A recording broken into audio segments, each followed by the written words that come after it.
Eu vou dar uma introduzida sobre a síndrome metabólica. A síndrome metabólica, ela afeta 20 a 25% da população geral, que significa 1 a cada 4 pessoas vai ter essa síndrome. E aí, o que é a síndrome metabólica? A síndrome metabólica, ela é um conjunto de fatores de risco que vai estar relacionada à gordura abdominal, que vai levar uma situação de resistência à insulina. Ou seja, a gente vai produzir pelo pâncreas mais insulina, porém ela não vai fazer a ação que deveria, que é a de metabolismo da glicose. E acaba que o corpo vai ter um excesso de insulina, tendo como consequência um acúmulo maior da gordura visceral, que vai ser armazenado dentro das vísceras. E aí a gente sabe que tudo em excesso é prejudicial. E a gordura não é diferente. A gordura, ela vai se tornar tóxica ao nosso corpo e ela vai aumentar as chances de aparecimento de doenças como, por exemplo, hipertensão, diabetes tipo 2, doença cardiovascular e até pode causar um câncer. Então, essa síndrome, ela é acusada por maus hábitos de vida de forma geral. Então, agora falando um pouco sobre a fisiopatologia da síndrome metabólica, a hipótese mais aceita é que a síndrome metabólica ela vai ser causada pela resistência à insulina. Essa resistência à insulina pode acontecer de várias formas, mas primeiro nós vamos entender um pouco como ocorre essa homeostase. Então, no pâncreas são produzidas as células beta. Essas células betas, elas vão para o fígado e no fígado elas têm a função de controlar a produção dessa insulina para que o nosso corpo entre em homeostase, para que o nosso corpo esteja em homeostase, no caso. E aí, agora falando um pouco sobre a fisiopatologia da síndrome metabólica, nós vamos ter a resistência à insulina como a principal hipótese, como eu falei anteriormente. E essa resistência, ela pode ser causada por uma má efetividade do receptor ou por esse receptor não existir. Mas também nós temos outros fatores que podem contribuir para que essa resistência aconteça, como, por exemplo, o ganho de peso excessivo, a obesidade e também o sedentarismo. Quando o paciente ele faz muita ingestão de calorias, essas calorias elas vão meio que inflamar nossas células e nosso retículo endoplasmático. Quando a gente tem essa inflamação, um efeito dessa inflamação do nosso corpo pode ser a resistência à insulina, o que modifica todo o nosso processo homeostático e que vai ser essa desregulação no nosso corpo. Vale salientar que alguns fatores fisiológicos também podem causar essa resistência à insulina. Dentre eles estão a gravidez e também o envelhecimento. E aí, falando um pouquinho, sobre os fatores de risco, tem a grande quantidade de gordura abdominal, o baixo HDL, tem o triglicerídeo elevado, que é a taxa de nível de gordura no sangue, a pressão sanguínea alta, glicose elevada. E aí, se o indivíduo ele possuir 3 ou mais fatores desse de risco, ele tem um sinal de resistência insulínica, que essa resistência vai significar que o nosso corpo está produzindo mais insulina do que o necessário para manter o organismo funcionando normal. E aí, a maioria das pessoas que possuem síndrome metabólica, elas se sentem bem e não possuem sintomas. Porém, elas vão estar na faixa de risco para o desenvolvimento de doenças graves, como, por exemplo, doenças cardiovasculares, diabetes. Falando um pouco agora sobre os sintomas da síndrome metabólica. Bem, o paciente, quando ele apresenta síndrome metabólica, ele não apresenta sintomas específicos. Uma pessoa ela pode ter uma síndrome metabólica e ter uma vida boa, comum, e não apresentar nenhum sintoma. Mas existem algumas características que vão caracterizar ali fatores de risco e uma faixa ali de atenção para a pessoa tomar alguma medida preventiva ou para ela ter alguma forma de tratamento, buscar algum tratamento médico. São eles, por exemplo, aumento da circunferência abdominal, uma grande circunferência abdominal, devido a uma gordura abdominal excessiva. Uma outra questão é a hipertensão arterial. Muitos pacientes vão apresentar associada à hipertensão arterial. Também a resistência aos efeitos da insulina no sangue. Uma resistência à insulina também se caracteriza como um nível de atenção, e também os níveis anormais de colesterol e de outras gorduras no sangue também vão ser sinais de alerta ao paciente. O conjunto de todos esses fatores são características que determinam a presença da síndrome metabólica em si. Falando um pouquinho agora sobre o diagnóstico da síndrome metabólica, ele vai ser determinado a partir do exame clínico associado a outros exames complementares. Ele é determinado a partir do endocrinologista, sendo o profissional responsável por avaliar as questões hormonais do metabolismo do paciente, e ele vai poder determinar melhor se aquele paciente tem ou não uma síndrome metabólica. E, dali em diante, recomendar o melhor tipo de tratamento, as medidas que o paciente vai tomar. Algumas questões, que o médico vai avaliar são, por exemplo, a circunferência abdominal do paciente, a pressão arterial e os níveis de glicose e gorduras, no caso os lipídios do paciente.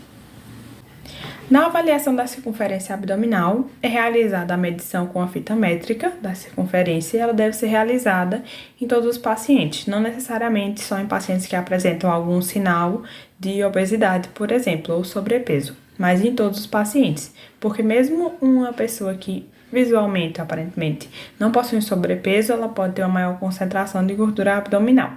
E os fatores de normalidade ou que vão apresentar alguma irregularidade se a circunferência abdominal for igual ou superior a 102 centímetros nos homens e nas mulheres igual ou superior a 88 centímetros.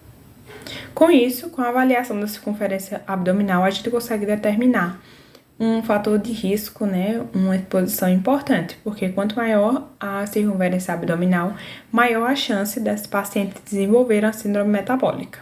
Outros fatores, como por exemplo a pressão arterial, vai ser avaliada com uma medição de pressão normal, ou então, se for o caso do paciente apresentar alguma outra necessidade, pode ser prescrito alguns outros exames, como por exemplo a avaliação de pressão durante 24 horas ou algo mais específico. Porém, o alerta, o nível de alerta para aquele paciente vai ser determinado se ele apresenta uma pressão arterial igual ou superior a 130 por 85 milímetros de mercúrio. E um outro fator é a avaliação dos níveis de açúcar e gorduras, que no caso são a glicose e os lipídios, que eles vão ser avaliados através de exames de sangue, como por exemplo o hemograma completo, e vai ser realizado com o paciente em jejum e avaliado pelo endocrinologista. Então, agora falando um pouco sobre o tratamento medicamentoso da síndrome metabólica, inicialmente nós devemos deixar bem claro que o tratamento principal para a síndrome metabólica seria a mudança nos hábitos de vida, nos hábitos alimentares e na prática de atividades físicas, fazendo com que o paciente saia do sedentarismo. Quando essas mudanças de hábitos não são muito aceitas e o paciente não tem uma adesão a esse tratamento, é que vamos optar por alguns medicamentos. Não existe um medicamento específico para tratar as síndromes metabólicas, porém o profissional, geralmente é o médico, que pode receitar esses medicamentos, ele vai olhar de acordo com o caso individual de cada paciente, tratando os sintomas que a síndrome metabólica pode trazer para o indivíduo. Não há, como eu disse, não há um medicamento específico para a síndrome em si. Então, alguns desses medicamentos que podem tratar os sintomas e reduzir o risco de doenças cardiovasculares são, por exemplo, antihipertensivos, remédios que diminuam o colesterol do indivíduo, visto que pessoas que têm um colesterol muito alto têm uma grande chance de desenvolver a síndrome metabólica, como foi falado anteriormente, e esses medicamentos eles vão controlar o mecanismo de manifestação da síndrome metabólica.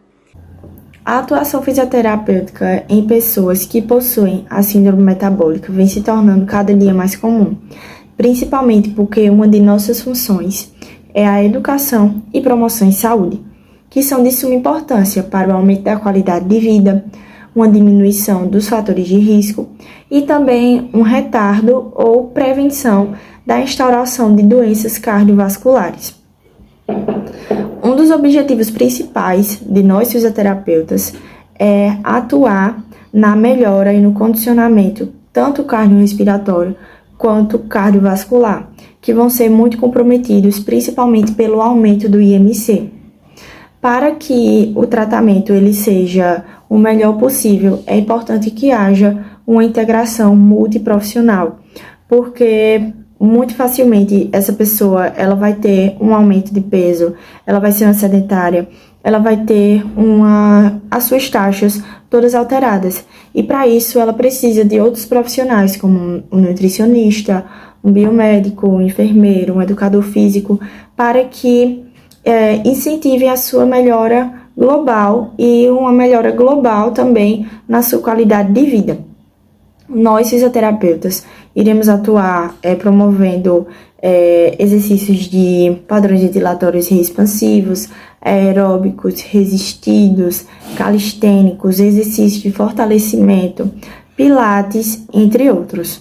Tão importante quanto o tratamento, nós temos a prevenção. A prevenção que é o ponto-chave para, como o próprio nome diz, a prevenção de qualquer tipo de doença. A respeito da síndrome metabólica, em 2005 foi divulgada a primeira diretriz brasileira de diagnóstico e tratamento da síndrome metabólica. E tem uma partezinha lá que fala sobre prevenção. E ele aborda que há 2 pontos-chave de suma importância. O primeiro dele é a mudança no estilo de vida. E o segundo, a adoção de hábitos mais saudáveis. Isso porque, como fatores de risco, nós temos a predisposição genética, o sedentarismo, a alimentação irregular e aumento de IMC. Muitos fatores desse é possível se reverter, que são os fatores ambientais.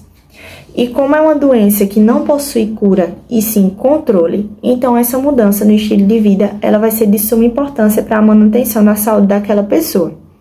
Eu trouxe aqui 3 tópicos. O primeiro deles é a prática regular de atividade física, que ela deve ser estimulada desde a infância daquela pessoa e continuada até onde ela aguentar na vida idosa, seguindo os padrões da OMS sobre as atividades físicas. Segundo tópico, nós temos a dieta balanceada, que deve ser feita com orientação de um profissional nutricionista.